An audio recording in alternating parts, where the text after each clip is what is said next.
I think it's different for different people. I think in my case, I needed this time to figure out, to go through the different phases, different instruments, and so on to arrive at a sort of maturity where things sort of came out to the surface themselves. So I was not really a conscious process. I was not striving to find my voice. It just Okay. happened.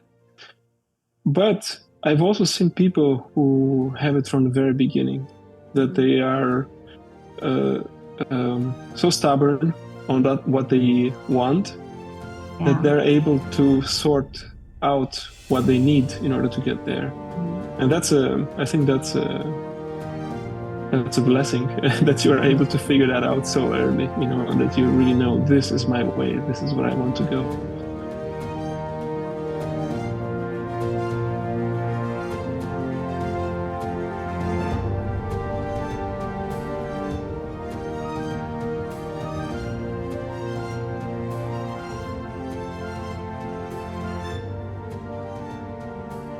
Hello, George. Nice to meet you online. Lovely to meet you here on Zoom. Where are you based at the moment? Um, well, I live in Amsterdam, but I'm in Rotterdam, ready for a rehearsal with the North Sea String Quartet right after our interview. Oh, wonderful. That's what I want to talk to you about, your North Sea String Quartet, because it seems that you've got such a great chemistry between, uh, the four of you. So, where did you meet?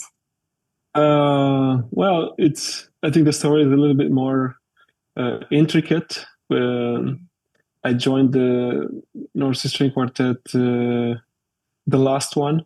I was the last to join. Oh, okay. I think it was around the pandemic time, Mm. 2020, if I remember right, or 21. No, 21. It was 21, yeah.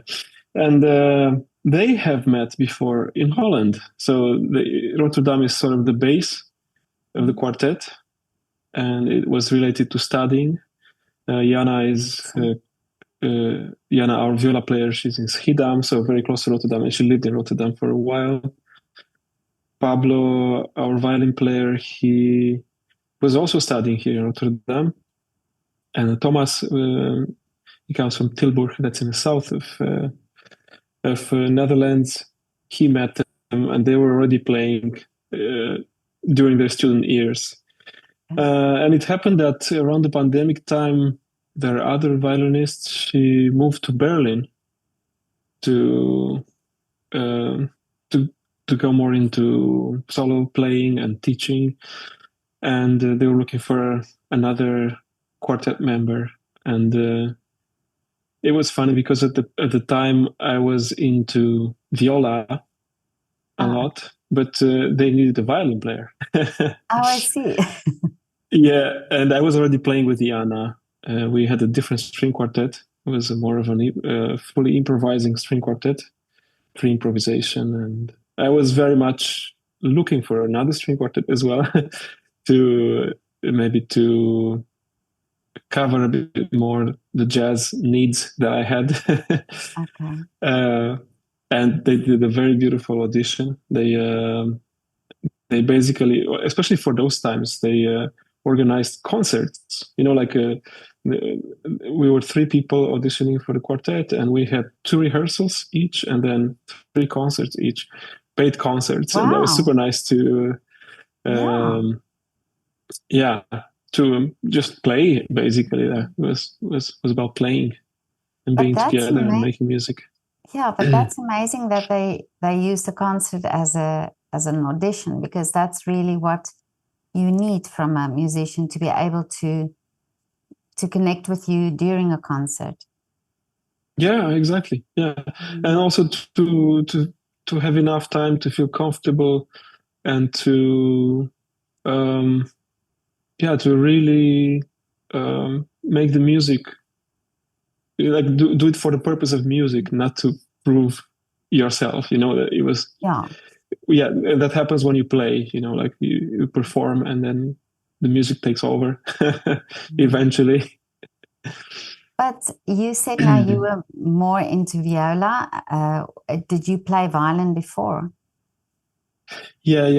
I studied classical violin. I studied. I come from Romania, and usually you start studying around 7, 8 years old when you start the primary school. That's you can start either with piano or violin. These are the two choices Oh, okay.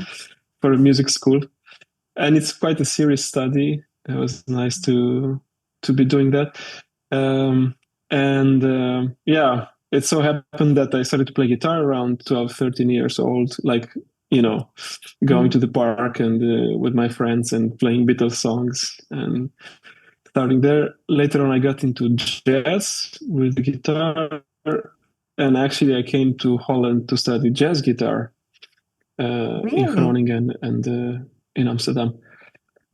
Yeah, and then after all the studies in electronica and yeah, programming and Max MSP patches, and I had to go back to the roots, like to really what is the sound, to really reshape why I'm playing music and so on. And violin, I went back to violin, and a couple of years later, inspired by good friends around, I wanted to try the viola, and that became a main thing for a couple of years. Yeah, still is, I think. Yeah. So you played violin before, and then guitar, and then violin again. Is it that an easy switch for you to go from violin to guitar? Yeah, there was not.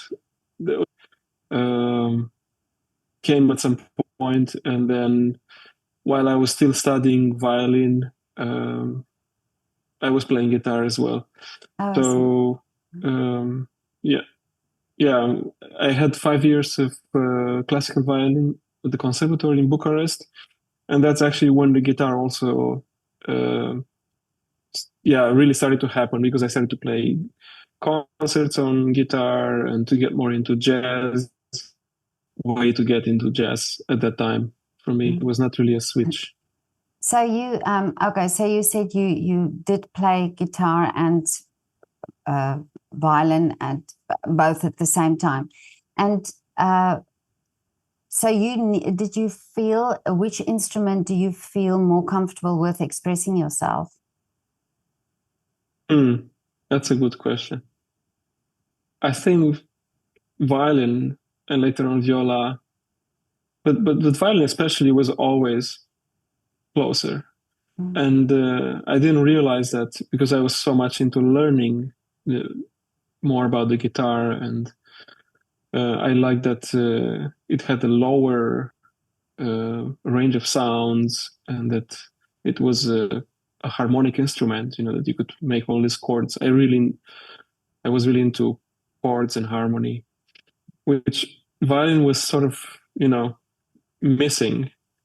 But in terms of being able to translate ideas to the instrument, violin still is the closest, I think. Yeah, maybe it's the years that I spent playing it.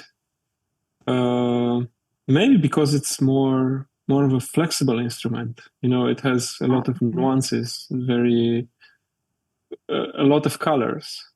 It's an instrument that it takes long to set the basis. Like it takes, maybe 1 or 2 years to actually be able to play in tune and to create a pleasant sound. Yeah. Compared to the piano, right? And guitar, which you can play immediately. You don't need to be able to produce a sound. But, I remember my children played the violin, and I remember the first years was, it was difficult to listen. Yeah, for sure, for sure. Now I give, I appreciate my parents a lot more, understanding what they went through. Also, I have my older daughter. She started to play violin. It's 1 year now, and it's it's some work. Yeah, no, that's true. To go through everything again. Yeah, But you were saying about the colors of the violin and the, you know, the basis. Yeah. To have the basis first. Yeah, so actually, the years that take to form this basis and to develop these skills, like the skill of hearing the intonation, it's a very fine skill. Not everybody has it. And especially the violin players or the people that have to deal with non-tempered instruments, with instruments that don't, that piano is a tempered, you place a note and that's a note, With the violin, you have to find it. It's not it's one specific place, and you play it by ear. You find it by ear. There's no other science, or you don't have a line drawn there where the G is. So you really develop this skill of fine hearing, and there's a couple of fine skills that are developed with this kind of instruments, which later on, are translated in a maybe sensitive approach to the instrument and a better connection with the instrument. Yeah. But do you think it's something? It also has to do with something that some people can play the violin, and just even though it's that you have to have that specific ear for it, but that there's something else, that there's something that attracts some people to the violin. Yeah, it's a really good question. I wish I could answer it in a clear way, but probably it is. Yeah, I mean, we're talking about talent, right? Talent means affinity with sound, having heard some music. Like some people really probably have this naturally, but I'm not sure. In the same time, I'm not sure because having a musical background already gives you so much affinity for music.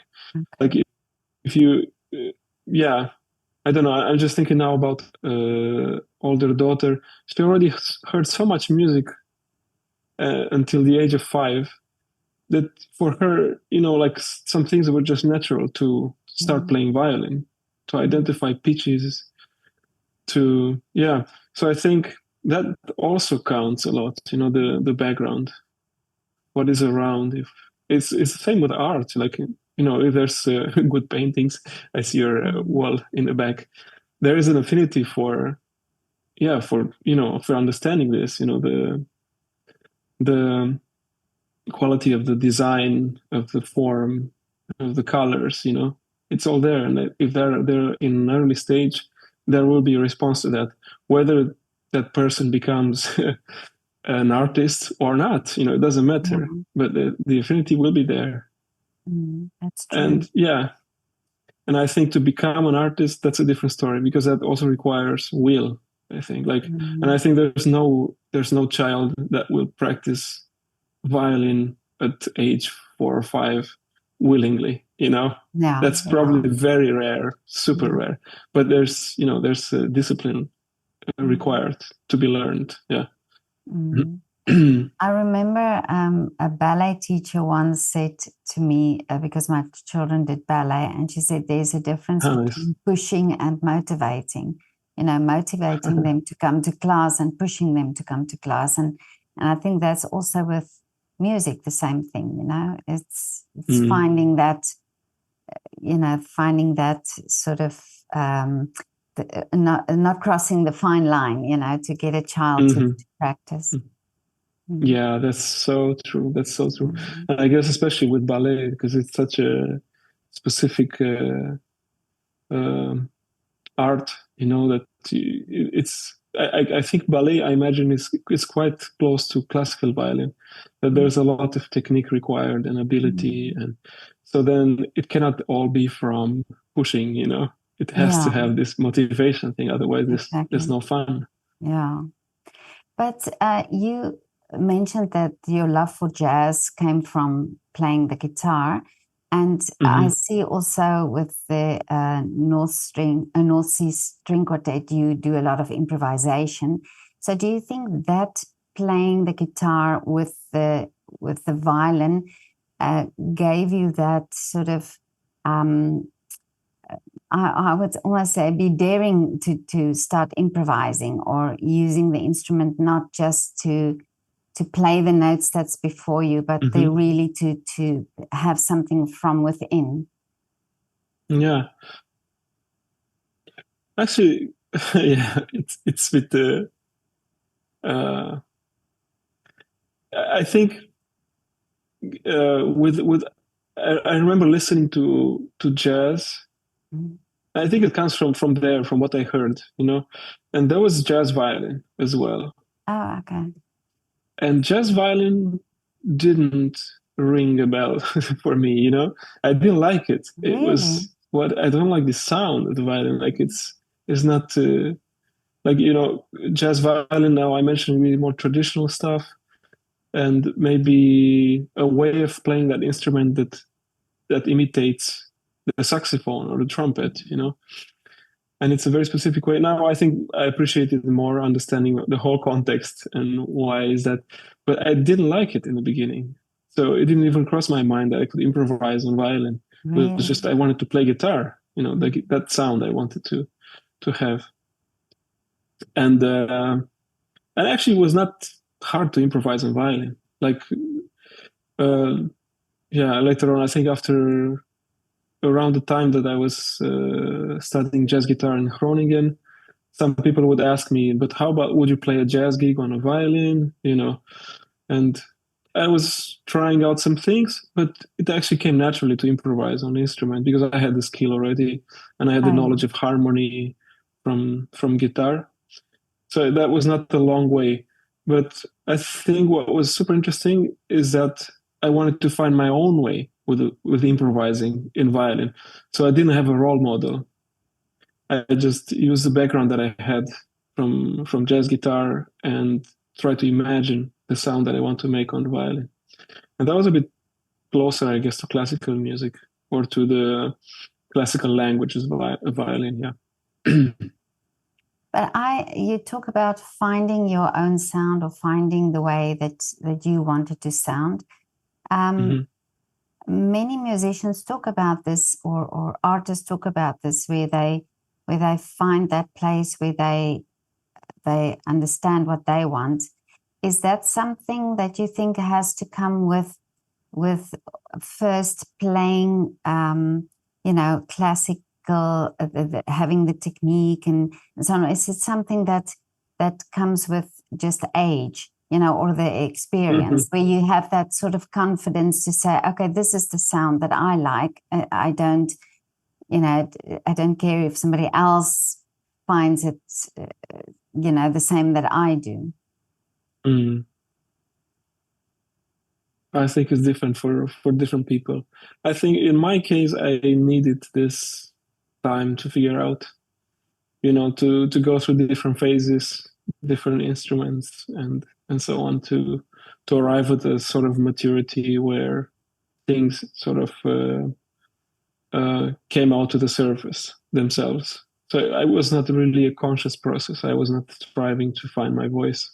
It just happened. But I've also seen people who have it from the very beginning, that they are so stubborn on that what they want, that they're able to sort out what they need in order to get there. And it's a blessing that you are able to figure that out so early, that you really know this is my way, this is where I want to go. Yeah.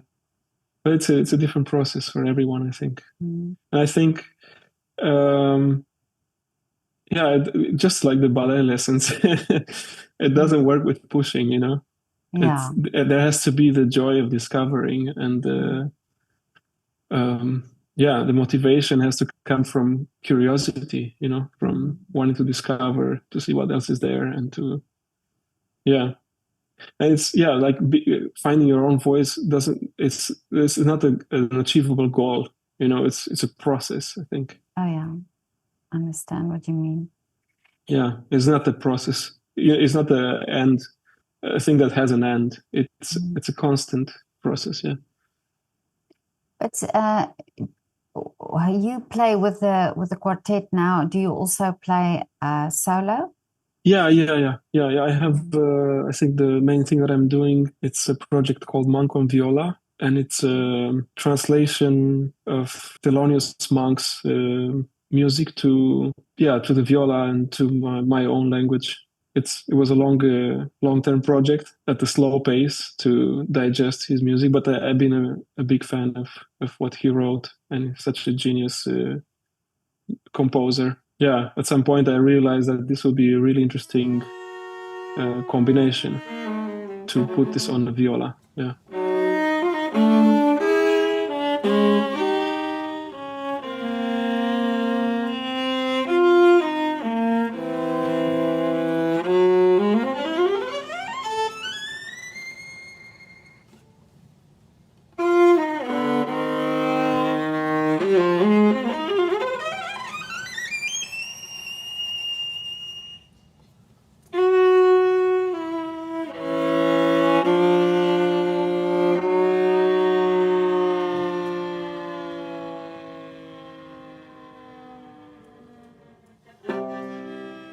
And what do you prefer? Do you prefer or not prefer, but do you get something from working with other musicians and then also that time where you spend alone and working on your own thing?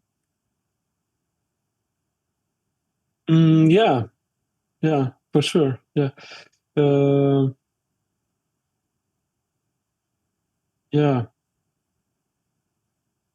I think maybe like spending time by myself, working by myself, and I think a big part of it is practicing and composing.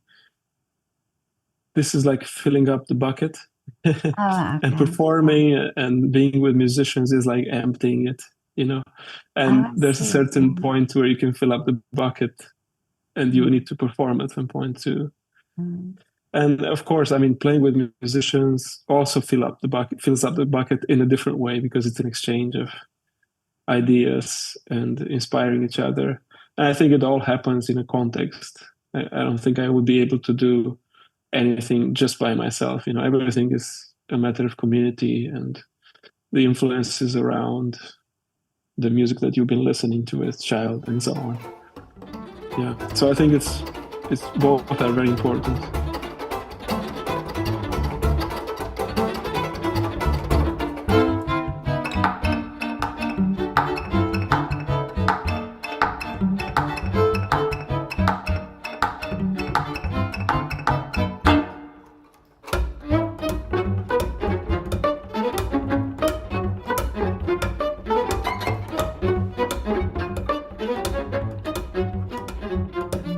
Yeah.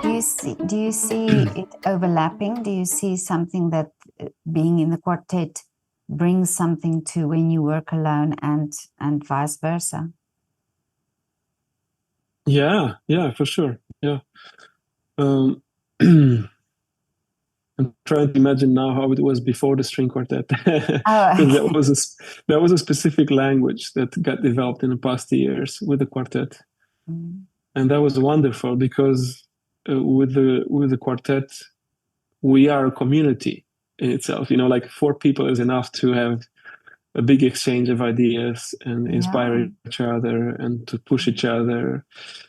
And I really love it with the quartet that we all come from different backgrounds. We have slightly different interests, and that's so interesting. Diana, for example, she's more into classical and contemporary classical music, also folk music. Pablo, he also has a background in jazz music, but more into Latin jazz and electronic music. And Thomas, he has a really solid classical education, and he really knows how to groove on the cello. So, you know, and I come up slightly from a free, maybe to add to this, I had, you know, classical and jazz education, but I think a big part of what I add to the quartet is also free improvisation. So this mindset of improvising without a context, which helps to, you know, to bind everything and to see things from a different perspective. But yeah, this thing that we formed as a as a quartet, I see now, you know, looking back, it really developed uh, a language that I see reflecting into my own solo playing. And that's so satisfying to see. Yeah, like I don't know what to give you as a more specific example. No, but yeah. Uh, for example, like trying to find like a rhythm. Rhythm is a very important component in a string quartet, in our string quartet, and how to translate rhythm and create percussive sounds on violin is something I haven't done before at all. Oh, I see. You know, and this is something that reflects in my improvisations as well, and even for the monk project, for the monk on viola, and so on. You know, yeah, and to look at it from a different angle, from my own work, personal work. Yeah, I see some lines that I've been following, which also came to the quartet. One of them could be minimal music. Like I was looking for a way to write less material and to have it more interactive. Oh, You know, okay. like something that the musicians would have more space to interact with material rather than to tell them this is how it's supposed to sound. Oh, I That see. it be more flexible. Um, yeah, meditative music maybe, but also the jazz part, like a really extreme virtuosic complex harmony. These things I brought to the quartet, and I wanted to see how does it translate in the string quartet language, you know, because it's so different from a jazz band, you know, Oh, to yeah. play this. Yeah. But how wonderful that you all bring something different. And now also when I listen to the music, it's now I will remember that, you know, that it's everybody brings something else, and it's wonderful that it can be like that.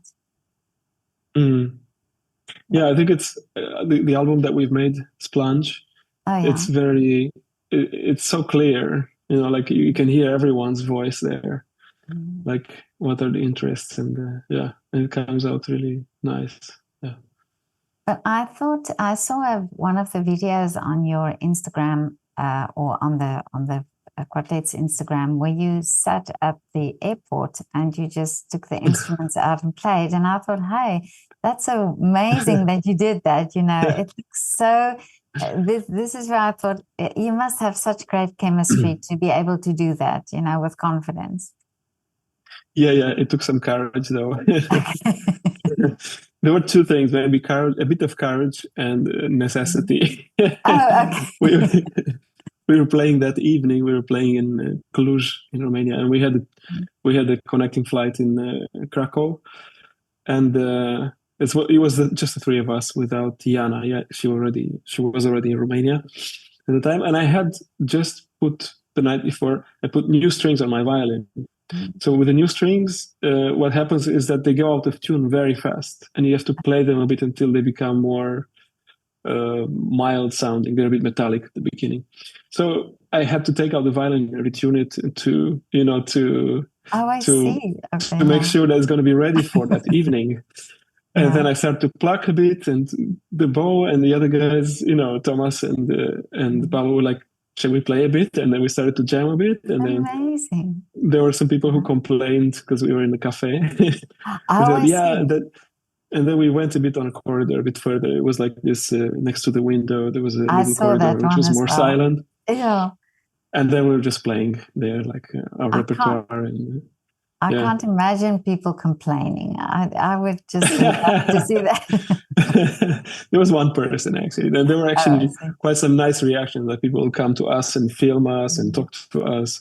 So it was generally on a positive note. Yeah. Mm. I love things like that because I think sometimes it attracts people, like you say, you know, people come and film it, but it brings it a little bit closer, you know, to people who don't necessarily would go to concerts like that, so that Yeah. they see the instruments and you hear a lot, you know, sometimes when I ask people, artists, what made you choose that instrument, you hear sometimes just somebody say, well, I just heard that sound, or I heard the instrument, or, you know, a cellist once said to me, he went to a science exhibition and somebody played on the cello to sort of explain how sound works, and that made him attracted to the cello. So I think as musicians, it's sometimes you don't realize, but you never know who you inspire in moments like that, these informal, just spur of the moment things. Yeah. That's so important. Yeah. And you never know when we also do some workshops with high school or mid school children, and you never know when this somebody's gonna remember this, and they're going to do something with it. It's so good to be thinking about that. I think it's so important, and it's also part of why I do this project, that I think children should be, music and art, all forms of art should be really more accessible to children, because I think we all, not everybody will become musicians or professional in the art form, but it also creates audiences for the future. So if we don't teach art in schools or give children the opportunity to express themselves through art. So I really love such initiatives, like you're saying, going to schools and working with children. Yeah, that's very important. It's very important. And also because there's so much stuff going around that it can easily fill up all the space. Exactly. And not leave much room for curiosity, even, for them to discover new things. Well, George, tell me, what are the wishes for you for the future? What do you still would like to see happen for you? Are you asking for myself or for the quartet? For both. For both. Okay. Yeah, it's nice with the quartet. We even had a meeting. It was a while ago, but we started to write down, maybe goals, but also dreams. So, like, what we would really like to happen in the, far future, or what would that be? And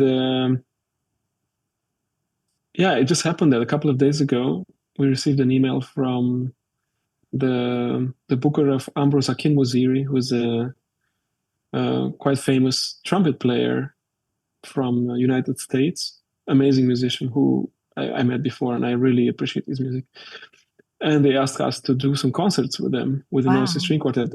And this was actually on our dream list. Really? They said, like, we would like, at some point, it would be amazing if we would, do something with Ambros Akinmusiri. Yeah, so we're going to play some concerts with him and his band, in July. Actually, North Sea Jazz Festival. And there's another festival in Madeira. So we're super happy about this. Yeah, I'm very excited. Sometimes dreams come true. It does. It does. Many people who've made wishes on my channel, I see sometimes that they come true, or they tell me that they came true. So I think when we express it, then it happens. Yeah, that's so true. That's so true. And I think we do too little of that, and perhaps too little of dreaming even. That life becomes so planned and so realistic that dreaming is slowly fading out. Yeah, but that's great. So I'm going to put now all my wishes, so make sure that they come true. You go for it. Go for it. Yeah, it's so interesting. Yeah. I think with the quartet, we are dreaming of going to Japan to play, to tour there. Another one is to go to Australia. I don't know why these faraway places, but what about South Africa? South Africa, yeah. Well, we actually not fully, but the three of us went there performing. Makanda Jazz Festival, and we were almost going back to play with the North Sea String Quartet. Oh, wow. And it was such a nice atmosphere. in such a good scene also. Like the jazz scene is so good. Eventually, it didn't happen, but maybe because we were there, it didn't end up on our dream list Oh, I anymore. see. Oh, I But see. we should do it. Yeah, definitely. So, and your dreams? Yeah, I'm dreaming now. It's sort of half planning, half dreaming to start a new band, and I would like to start a trio or a quartet where viola is going to be central, like to write music and to compose around that. Yeah, um, yeah, and it's a bit slow because of family and very busy schedule and so on. But that makes me categorize it more of a dream than a plan. Oh, I see. But I know it will happen, yeah. And I would really like to do that. I feel it's the right time for that to happen. I love the sound of the viola. There's something about the viola that that attracts me. So I would look forward to hearing what you come up with, or the when you form a band. Yeah, yeah. I think it's yeah. I'm totally in love with the sound of viola, yeah. And there's so much to explore there, I think, in that realm, yeah. But George, this was so great to talk to you. Likewise, yeah. Oh, Thank you so much for this. Yeah. No, I love Can I ask you a question also? Yeah, sure. Do you have a dream? Like what is a dream of yours for the future? My dream is that I would be able to use this channel to make sure that children all over the world have the possibility to do some form of art in school, and that schools and the education system value art as a subject alongside maths and science, because I think it's so important that we give children that opportunity, because not everybody will become scientists, not everybody will become musicians or artists, but we need to give children all these opportunities to make decisions. And I believe that art and sciences overlap. They influence each other. And yeah, so I'll be speaking to artists for as long as possible to just highlight the importance of art and what artists are doing. Wow, that's so beautiful, Petra. Really inspiring. such a big dream and broad, very.